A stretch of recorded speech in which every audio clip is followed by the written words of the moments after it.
I hope it was a good one, and good luck to you and your families for the forthcoming year. Call for sederunt and intimation of apologies. Lynn. Thank you, Chair. Good morning, members. Firstly, as a reminder, this morning's proceedings will be recorded and will be placed on the Council's website for repeated viewing. In terms of the sederunt, Councillor Roberts. Here, Lynn. Councillor Jenkins. Here. Councillor Friel. Councillor Friel. Councillor McFadden.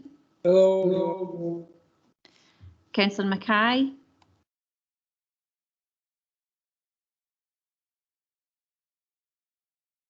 Come back to that one.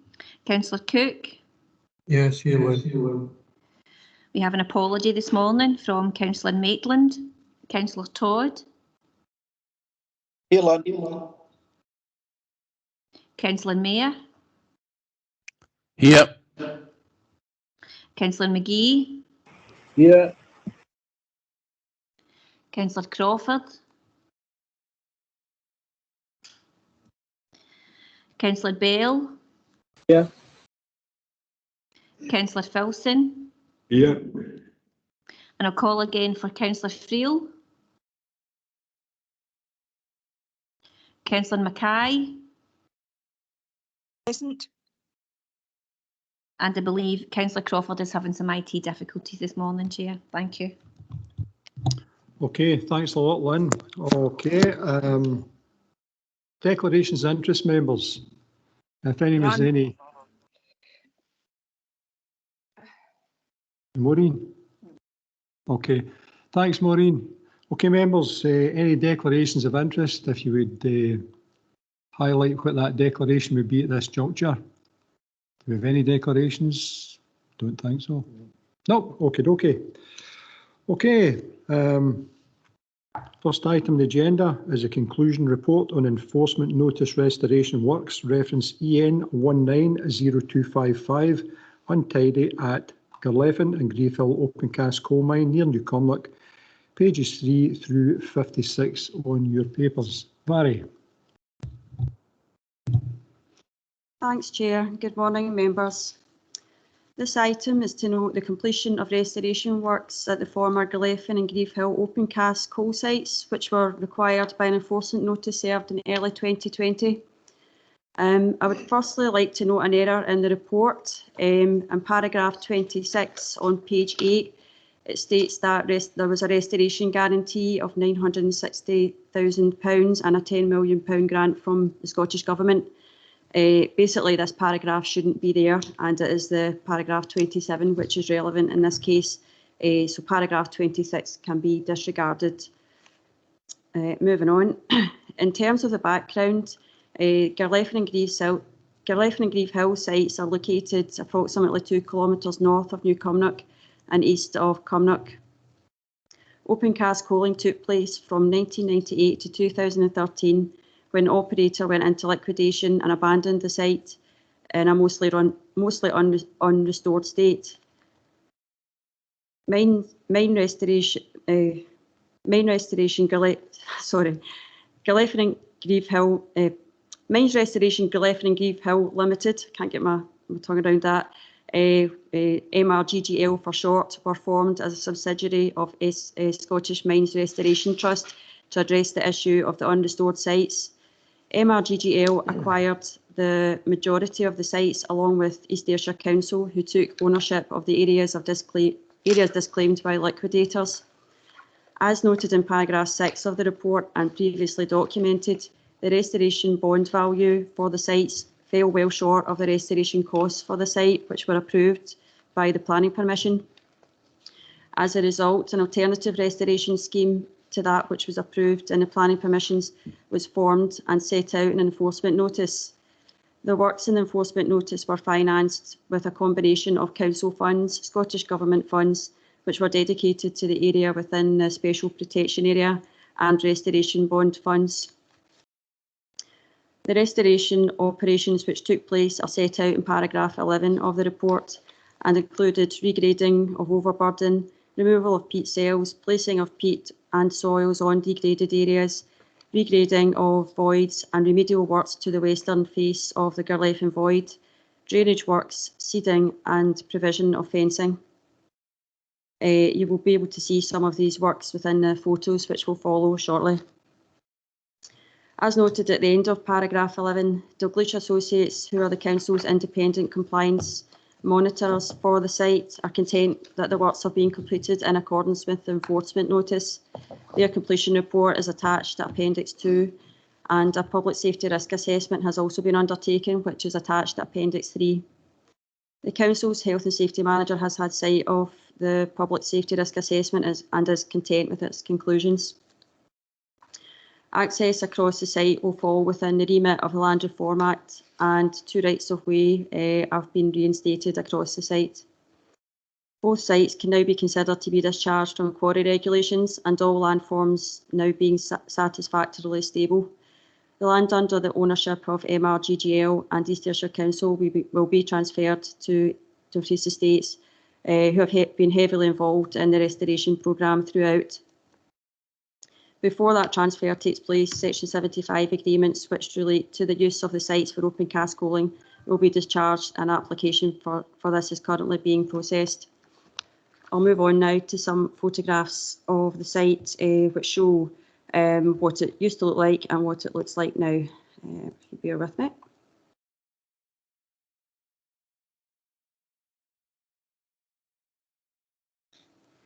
You should be able to see that now. So this slide shows the restoration plan for the site. Oh, it's taking a wee while to catch up.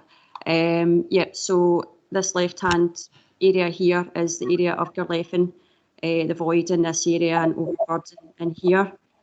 And this is Grieve Hill void with the overburden in this area. And this green line shows the demarcation of the special protection area, which is to the right-hand side of it. Starting off with Garleffen restoration, this shows what it looked like prior to works commencing, with the void on the left-hand side. And just as a reference, this is Ayrshire Hill to the background, and you can see the mast there. And this is Peat Cell 3, which was formed within the overburden. The location is to the north of New Cumnock within this area here. And aerial view of the site showing the void and the workings in this area, and the access which comes up from the A76 from the roundabout at Crowbrands Gate. This is the access to Garleffen from the A76, and it shows this is the before photo and the after photo showing the narrowing of the access, which has been there has been soil placed on it and it's been reseeded. And this is a small quarry which was formed. It was a kind of borrow pit which was unauthorised. It was next to the access. This is the before photo to the top and the bottom, where the sides have been regraded and there is fencing being placed around it. There was also quite a steep cutting and access which is formed next to the other access, which is in this area. This has been regraded as well to take away the steep sides. So now you can see it's just a fairly gentle slope down into this this void here. And it's been fenced and gated access here as well. And this is looking from the opposite side. You can see it's been all reseeded in this area and it's looking a lot better. This is the access track again towards Garleffen, the before and after image. And the water-filled void. The rock face to the western side is to remain, and this has been fenced and ditches formed just for safety purposes. There have been some geotechnical works which have taken place to the face for stabilisation purposes. This is it shown ongoing here. And to the other side of the void, where there have been regrading works to form a more gradual slope into the void. That's been soils placed on it and reseeded or seeded. The coal transfer area, which has been capped with rock and peat, and then soils placed on top and seeded. Old workshops area and coal transfer area, again, it's been capped and seeded and regraded.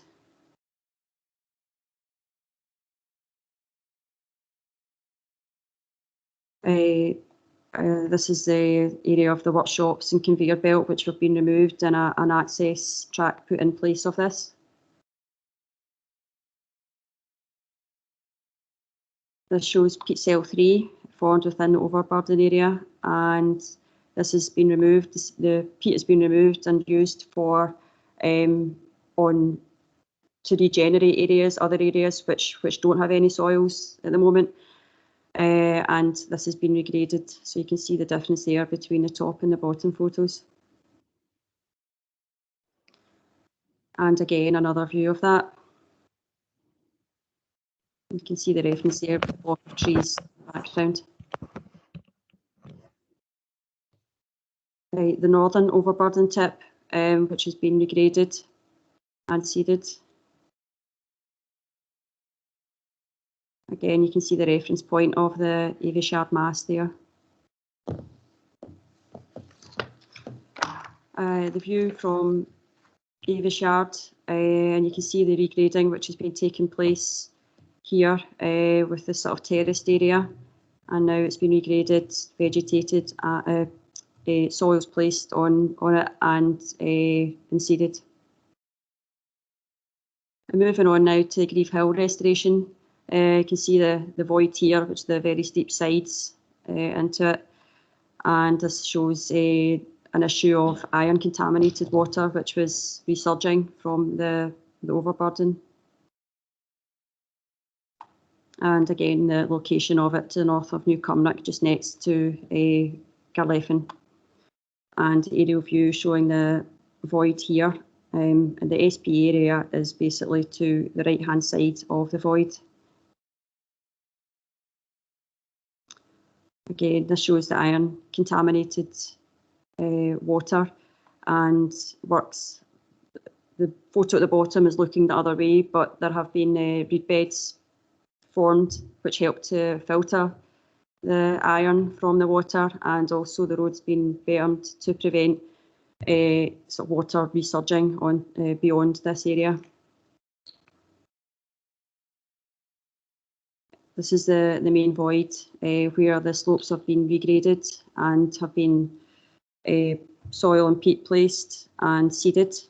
There isn't any need for fencing around this void because the slopes are gradual enough that it doesn't cause a particular safety issue. This apparently is a local landmark, the Coach and Horses original trees, which still remain on the site. It's quite a fairly obvious landmark if anybody's been at the site. And this is the SPA area of the site, which has been infilled, and it is at a level which is above the void and at a level which will prevent flooding from the void. If that was potentially going to happen in future, it will go towards the other direction and away from the SPA area. Again, this is where it's been infilled and returfed here. The SP area has been fenced. You can see a gate here for the access to Glenmuckloch, which is a right of way and style access here. The fencing has been placed along the boundary of the SPA, although it doesn't quite meet with the exact boundary of the SPA, just because it's a bit of a kind of squiggly line, so to speak. But it it does mean actually it makes the SP area slightly larger, just because it will be a straight line across it rather than going round all the curves. Where the void has been regraded, you can see there quite the difference in the slopes there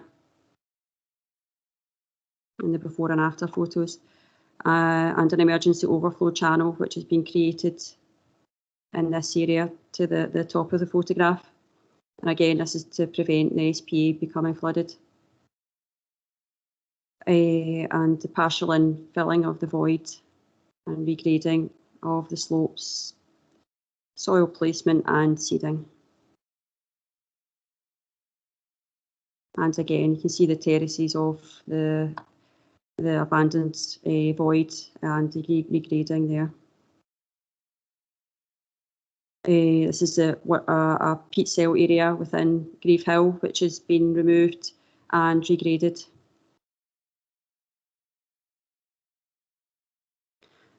So that's the end of that.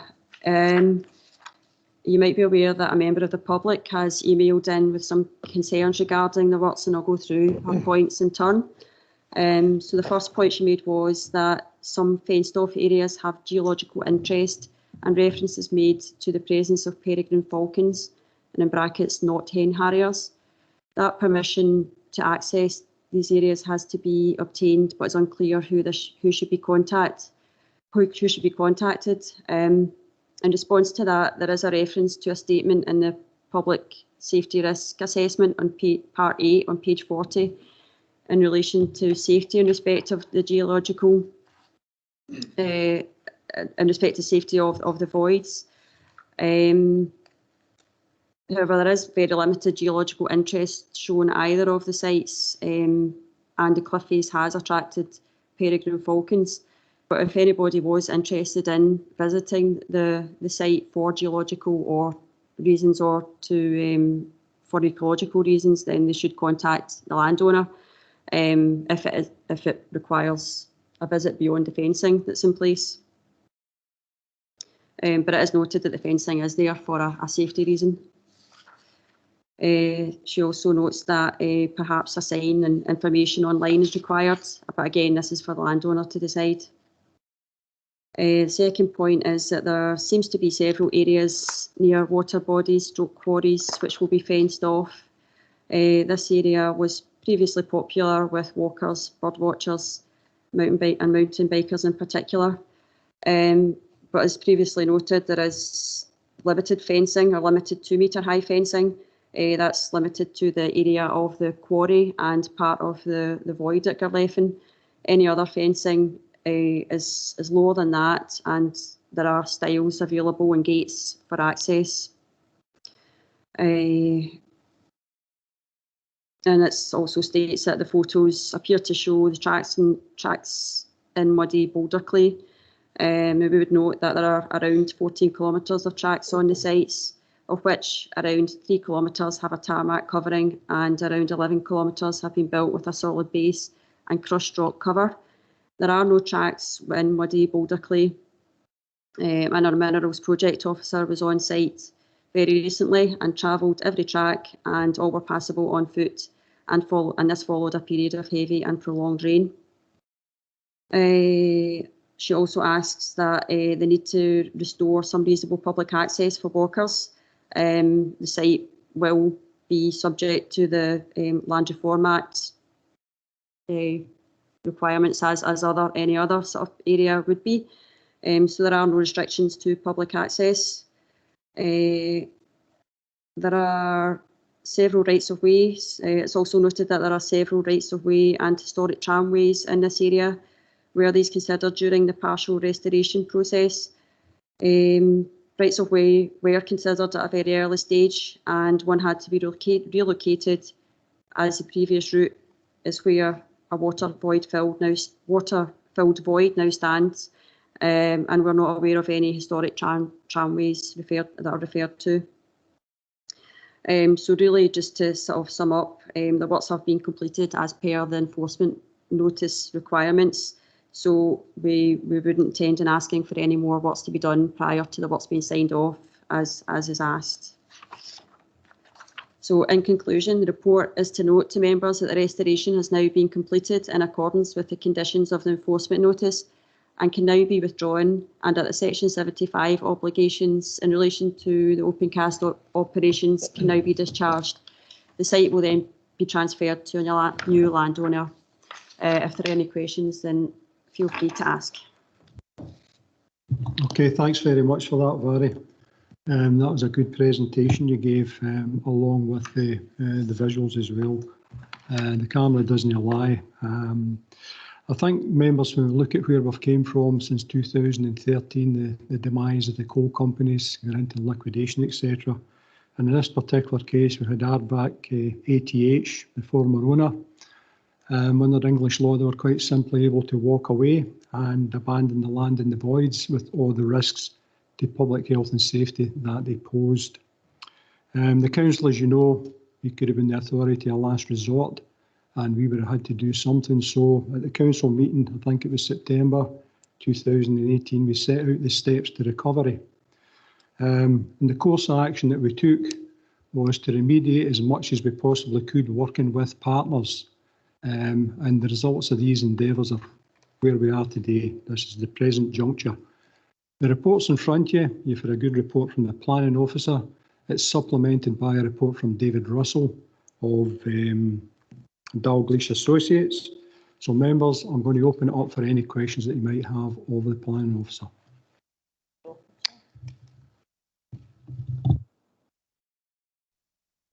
Councillor Crawford. Thanks, Chair. It's just a question about the iron that was running there. Is it likely to come back, or will it stay away?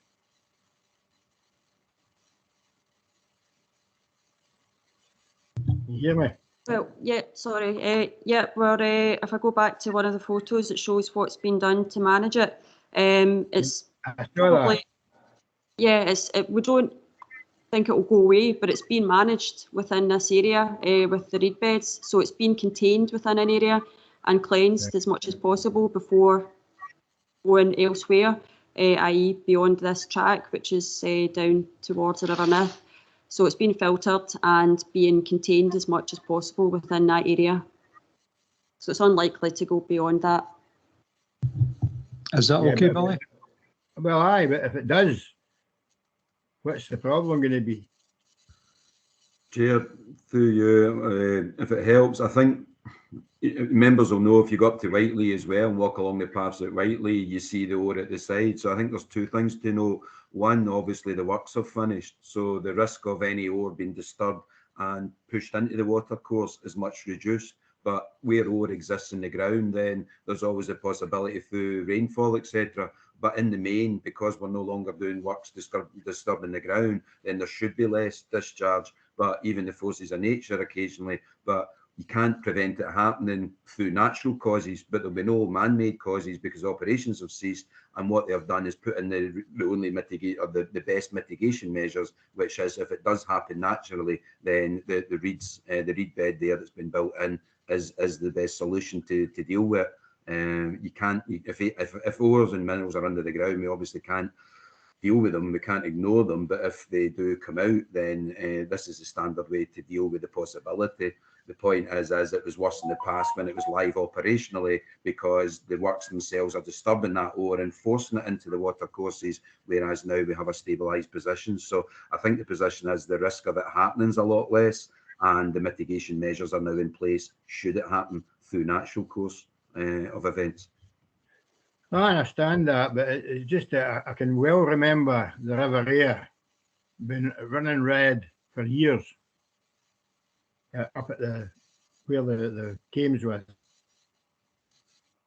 Can I ask if any representation has been made from Ayrshire Rivers Trust or any of the fishing bodies? Stuart Brabs, perhaps, I don't know. Barry? Yeah, this is at the sort of where the River Ayrshire and the Nith, it's a kind of watershed area between the two catchment areas. And both water boards have been involved, as have SEPA. Both are happy with the work that have been done. So there isn't any issue. I mean, the SEPA obviously will have some ongoing involvement if they need to in it, but but we're content that the works have been done to a standard that there isn't really any need for sort of ongoing maintenance as such. Okay. Is this something we maybe need to expand on, in terms of the transfer of ownership to other parties, what their liabilities will be going forward, I should say, just an expansion of what the expectation is of them, bearing in mind they have all agreed to accept the land. Barry? Yeah, I mean, as I say, Dumfries Estates have been heavily involved throughout, so they're very aware of what's happened, what's been agreed, what's been done.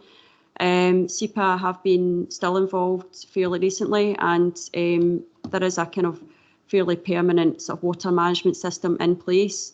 But what we're looking at with the landowner is a sort of aftercare arrangement, which can be put in place and works for aftercare which don't need a lot of maintenance. So there really isn't anything that needs to be done as far as the landowner is concerned now, but it's a case of sort of monitoring. Is that okay, Billy?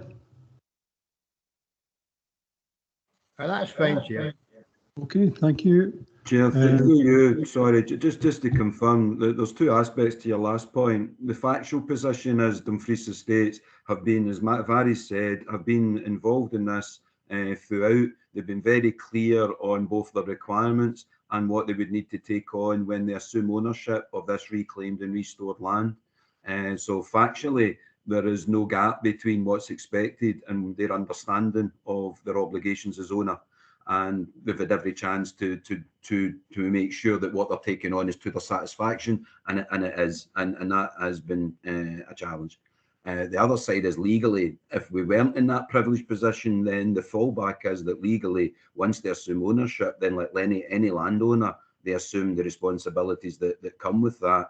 And if there were future events, then we would be working with, and as would SEPA and others, if there were future events, then it falls to the landowner to deal with them under the relevant statutory framework. So there shouldn't be any gaps, there shouldn't be any surprises, because everyone's been involved. It needs to be involved from the outset, just to try and give that assurance to committee. Okay, thanks for that, David. Okay, any other hands? Just one for myself is in terms of the SPA. Minor changes to the SPA boundary, does that constitute any problems to us? Are we okay with that? No, it probably constitutes a benefit, to be honest, because as I sort of said, that the fencing doesn't quite meet with the exact boundary of it, just because the boundary has a few squiggly lines in it, so it's kind of been straightened along the boundary, which means that it actually takes in a little bit more land. So the SPA has effectively been extended slightly as a result of the fencing. Okay, thanks, Barry. Members, I'm not seeing any further hands for questions.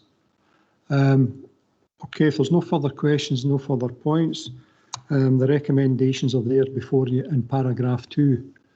Based on the officer's recommendations and the presentations, are you happy to agree? Okay. Okay, thanks very much for that. Lynn? Thank you, Chair. The committee has noted the points as referred to in paragraph 2 of the report. Thank you, Chair. Thanks, Lynn. Next item on the agenda is an update report on the progress of planning applications which have been recommended for approval, which are subject to the conclusion of an appropriate legal agreement and/or are legacy planning applications in East Ayrshire, pages 57 through 68. Craig, is this you? David. Thanks, Chair, and morning, members. The purpose of this report is to present a quarterly update on legacy applications, which are defined as applications that are 12 months or more since they were validated, and on applications that are subject to legal agreements. This report covers the period October to December 2021, so it's a quarterly report. As per paragraph 10 on page 58, there are 9 applications subject to section 75 that remain outstanding. This is the same number as the last reporting period, but during that time, 1 application has been determined and has dropped off the list, but one has now come on with the requirement for a Section 75, so that balances out at 9. Table 1 on page 61 and 62 provide the details of each of these applications. It's worth noting that one application that appeared to have stalled and that were reported in the previous quarterly report has now progressed, and we're confident that that will be ready for issue in the near future. So there's no particular applications that we're flagging up as being stalled or requiring intervention. Paragraphs 12 and 13 set out the legacy application position, and Table 2 on pages 63 and 64 provide the details of each of these. The table shows that there's 16 legacy applications. That's 3 more than the last reporting quarter, which has been made up from 1 application being determined and dropping off, but 4 new cases being added as legacy. Members will have noted from the previous quarters that we've successfully pushed the numbers of legacy applications down, and this quarter obviously shows a slight increase in numbers.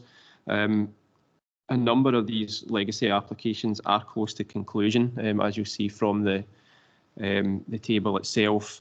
So we don't consider this to be any particular upward trend in legacy applications. It will fluctuate from time to time, just depending on the nature of the applications that are in front of us and taking things over the line, either via determination or concluding legal agreements. So we'll keep that under review, but at the moment it's a slight increase, but many of those applications are fairly imminent for determination, so I'm confident that we can push that back down in due course. So just taking the recommendations which are set out paragraph 3 on page 57, that's just to note the content of the report and the actions. Thanks, Chair.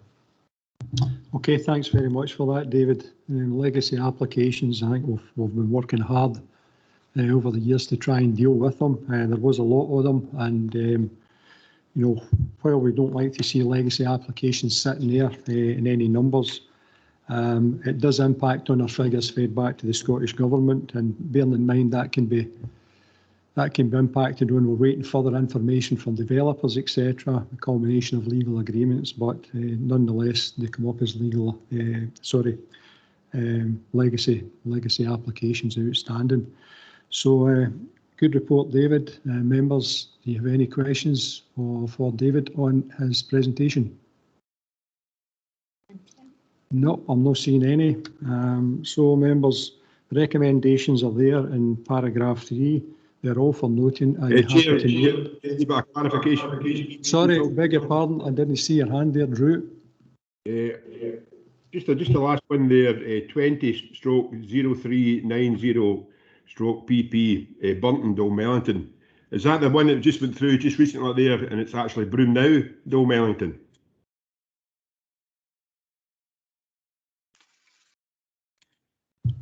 Yes, Councillor, I think that was the one that went to committee recently, and it's just come on to the list as now needing to conclude the 75. So yeah, that is that one that was in committee fairly recently. Yeah. Quite confusing because okay, thank you. Okay, Drew. Sorry, I never saw your hand there, Drew. Members, are you content? Okay, yes, I think we're fine with that. All right, Lynn. Thank you, Chair. The committee have noted the points as detailed in paragraph 3 of the report. Thank you, Chair. Thanks very much, Lynn. Okay, folks, that concludes today's business. So enjoy your weekend and look after yourselves and your families. Take care. Bye.